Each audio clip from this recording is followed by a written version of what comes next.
Sportovers Cristiano Ronaldo memastikan diri tidak akan bermain di Piala Dunia antar klub pekan depan setelah menolak tawaran dari tim-tim yang berpartisipasi.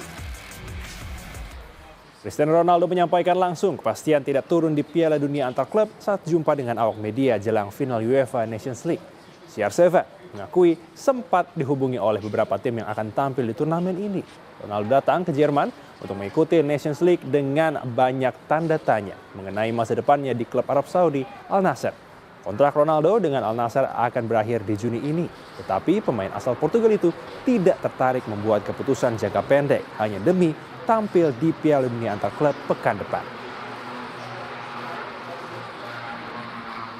Acho que isso é irrelevante.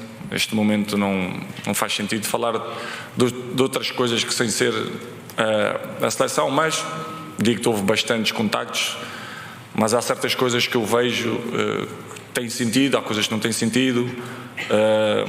Como diz o outro, não se pode ir a todas, há que pensar curto, médio e longo prazo, e é uma decisão que está praticamente decidida da minha parte, que é não ir ao Mundial de Clubes, mas tive bastantes convites, isso é um facto.